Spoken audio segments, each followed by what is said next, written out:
Kawan, sawah di Bali dalam beberapa tahun ke depan mungkin akan menjadi barang langka. Sebab menurut data dari Dinas Pertanian Provinsi Bali, pada tahun 2009, total lahan sawah di Bali tercatat seluas 81.931 hektar. Sedangkan pada tahun 2012, total lahan sawah tercatat 81.625 hektar. Ini berarti dalam kurun waktu 4 tahun, tercatat alih fungsi lahan sebesar 360 hektar atau sekitar 76,5 hektar per tahun.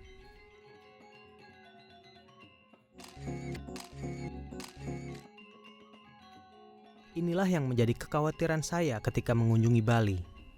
Sebab ada sebuah bahaya besar jika lahan pertanian di Bali hilang. Apa bahayanya? Saya akan menjelaskannya dalam catatan saya ini.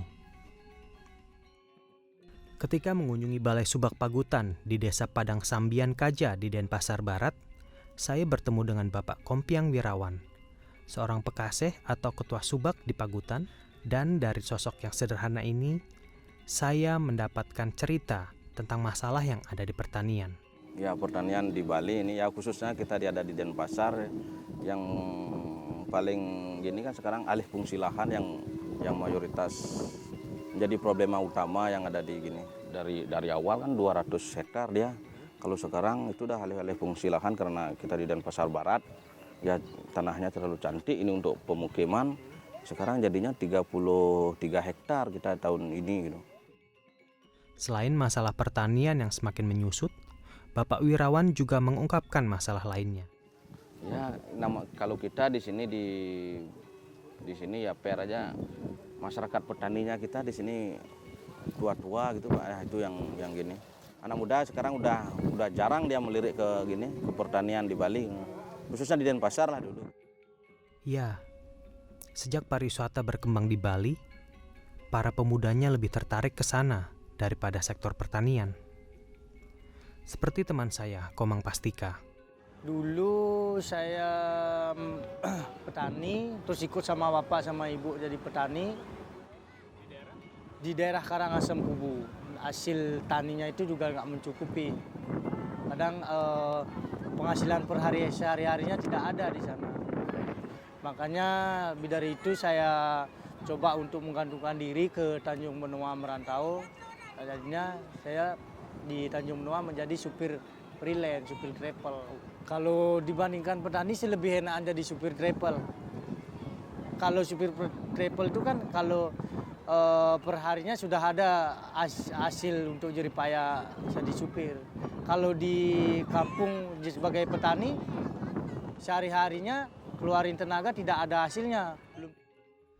Lain lagi dengan Wayan Joni. Ia lebih memilih menjadi pedagang nasi lawar daripada petani. Kenapa jualan Pak? Kenapa nggak bertani Pak? Soalnya bertani kadang enggak begitu, hasilnya enggak begitu, pupuknya juga mahal. Namun tanpa disadari, jika pertanian di Bali hilang, berarti juga menghilangkan sistem organisasi pertanian di Bali, yaitu subak. Padahal, subak adalah sistem pertanian yang berkembang di Bali sejak tahun 678 loh. Menurut Wayan Windia, dari Universitas Udayana Bali, subak adalah bemper kebudayaan Bali. Kebudayaan Bali, karena di Subak ada 16 upacara Pak. Sejak menyebut air sampai panen itu ada 16 upacara. Jadi kalau orang ke sawah melihat padi dan melihat aktivitas ritual, itulah sebabnya kenapa UNESCO mengakui Subak sebagai warisan budaya dunia. Sebab di Subak tidak hanya dia sistem irigasi, plus di sana ada aktivitas kebudayaan. Disebut sebagai Subak sebagai warisan budaya dunia gitu Pak. Ya. Untuk kelembagaan Subak perlu ada di Bali Subak abadi. Sawah abadi. Ditetapkan pemerintah, petaninya disubsidi, diberikan keringanan pajak, dijamin sistem irigasinya sehingga dia senang bertani. Sehingga orang-orang muda menjadi senang bertani. Dengan demikian pertanian di Bali, subak di Bali juga akan semakin kuat. Kebudayaan juga akan terjaga bersama-sama dengan desa adat. kawan, sawah di Bali perlu dilestarikan, karena dari sepetak sawah itulah kebudayaan Bali berawal. Dan dari kebudayaan inilah yang akan menjadi warisan abadi bagi anak cucu kita di masa yang akan datang. Saya Indra Wibowo, sekian catatan saya dari Bali.